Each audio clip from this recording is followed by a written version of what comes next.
Welcome to Business Like a Mother, the podcast for moms in business by moms in business. Hey, I'm Jen Morris, here to help you amplify your voice, grow your brand, blaze your trail, and navigate the beautiful chaos of motherhood and entrepreneurship. Let's dive in. Hey there, welcome back to Business Like a Mother, and today is a short and sweet episode where I'm diving into 4 things that I wish I'd known before starting my first business. So if you are listening to this and you are on the brink of a big idea, or you are even a seasoned business owner, I think there are all things we can look back at and be like, oh man, I wish somebody had told me this. And so there could be something you're listening to today that maybe you're struggling with, or you just want a little like, oh yeah, okay, it wasn't just me. kind of thing. All right. So these are some lessons that would have saved me some time, stress, and maybe even a little headache. So my ask is, if you listen to this and you know somebody, maybe it's a mom business, maybe it's just another entrepreneur, somebody with an entrepreneurial spirit who is thinking about taking that first step and launching a business, send them this episode, have them take a short listen, and hopefully maybe it will help them out too. Okay. So let's get into it. Number 1. Be careful who you share your big idea with or ask for advice from.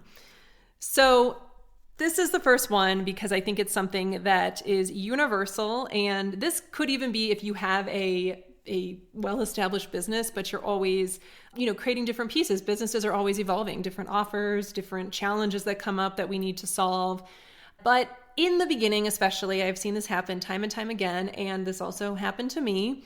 You get excited. You have an idea. You're like, I'm gonna quit my job and I'm going to open a business. I'm gonna open a cupcake bakery. I'm gonna go back and I'm gonna get my life coaching certification. I'm going to open a yoga studio, whatever it is, right? And we get excited. And so it's natural to want to tell everybody, especially in the age of social media. It's very easy to want to post it and share the news and all the things. And usually we're doing it because we want, even if we don't know this consciously, subconsciously, we want people to be excited for us because that is going to help us feel like we're doing the right thing. So we want this validation. Even though we might not consciously know that's what we're doing, we might just think we're sharing excitement and, oh, they tell you if you're going to start a business, let people know, right? But it's often because we want validation. But not everybody deserves a front row seat to your dreams at first, in the beginning, because we all have well-meaning, or maybe not even well-meaning, we all have friends and family who may project their own fears onto you. And they may say things like, but you spent 8 years in school and undergrad and getting your master's. Why would you give up your job to take a risk on a business venture? Are you sure that's a good idea? For moms, it can often look like, why would you not just go back to having like a regular set 9-to-5 schedule that you can rely on with benefits when you have a lot of responsibilities now? You're a mom. Why would you do that? They also may just say like, what if it doesn't work out? Here's the thing.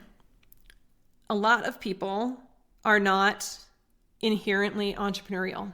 They are not people who are willing to bet on themselves and put in the effort and the inherent risk that comes with starting a business. I'm just going to be upfront. They're also not everyone is your target audience.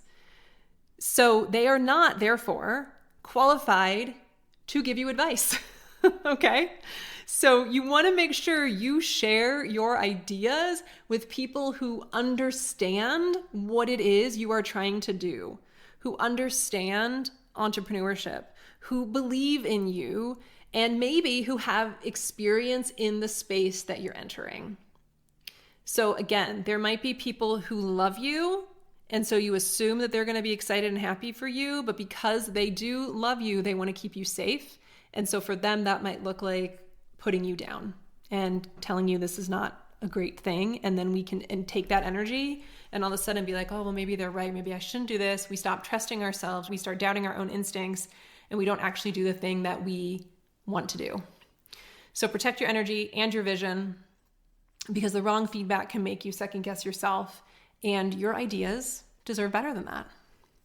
All right. Number 2, you don't have to know everything in order to start. Okay.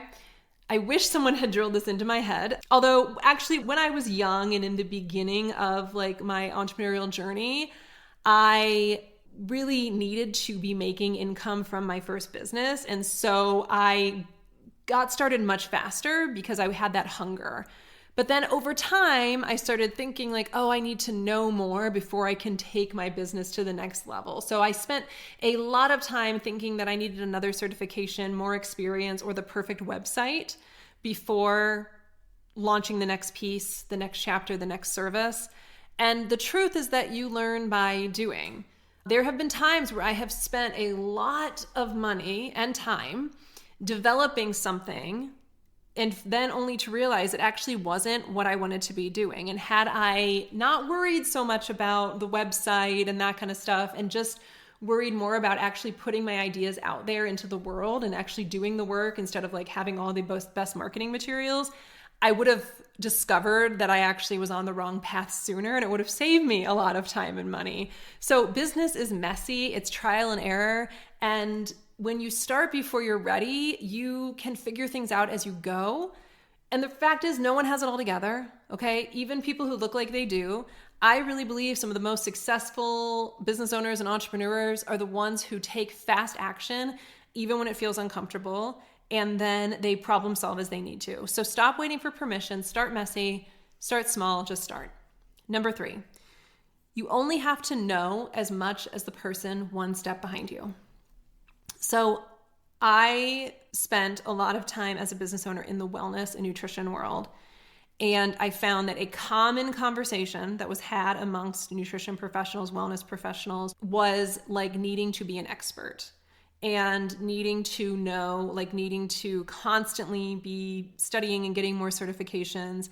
And there is value to that for sure. There are a lot of people who get into business who don't know anything they're talking about, and they call themselves a coach, and that can be dangerous, especially in a space of science and nutrition and things like that. So I'm not saying that you don't need to be educated. You do need to be educated. However, we are never going to know everything, right? And when it actually comes to helping somebody in our business, really, we just need to know like a little bit more than that person knows, right? But we get so caught up in thinking we have to be the ultimate expert before we can teach or coach or help somebody. But there is always more we can learn. So there have been times where I will have somebody come to me and I don't have all the answers, and I don't pretend to have all the answers. On this podcast, I'm going to bring on guests who know things I don't know because we can all learn from each other. We do need to be honest about our experiences, right? And of course, willing to share what we've learned. And we don't want to make false claims and pass ourselves off as experts in things we don't understand. But we don't have to have 85 certifications in order to start a business. So if you're feeling that way and you're constantly thinking, when I know this, when I've done this, then I can start, that could be something that you have as just like a safety net, because there's something else that's actually holding you back. There's something else that you're worried about, that you're scared about. You have some imposter syndrome that you probably need to deal with. So it could be showing up as this, I just need to know more, and then I can start. Okay, and lastly, number 4, you need people. Build a community, build a network. Building a business can be lonely, especially if you're a solopreneur, and it can be easy to think you have to do everything on your own. But let me tell you, the first thing that I really believe you should do as a business owner is start networking, start building a supportive community. It is essential. It's important to find your people. Again, those people who understand what it is you're trying to do, or at least are in a similar entrepreneurial space. That might be other moms in business, mentors, accountability partners, surrounding yourself with people, again, who maybe are one step ahead of you, because then you can learn from those people, right? Just like your ideal client might be someone who's a couple steps behind you. You also want to be surrounding yourself with people who are a few steps ahead of you in business, because you're going to be able to learn a lot from them. You want people who are going to understand your journey, who can cheer you on, who can offer advice maybe when you're stuck. Community isn't just about networking. It's not just about transactional, like needing people to refer business to you. It's also about connection and support and shared growth, because especially as a mom in business, it can be oftentimes a lonely experience. And so we need people, and business is not meant to be built in isolation. So let's recap real quick. Number 1, be careful who you share your big ideas with or ask advice from. 2, you don't have to know everything to start. 3, you only need to know as much as the person one step behind you. And 4, you need people, so make sure you are building a community. So again, if this episode resonated with you, or you can know somebody who is maybe on the verge of getting started or new in a business world, or just needing a little bit of positive reinforcement, do me a favor. Pass this on to them, this episode on to them, and then make sure you subscribe so you don't miss future episodes. Thank you so much for listening. I will see you next time. Thanks for tuning in to Business Like a Mother. If you love this episode, do me a favor and make sure to hit subscribe so you never miss a moment. And if you're feeling extra generous, leave a review. It helps other moms in business find the show and join this amazing community.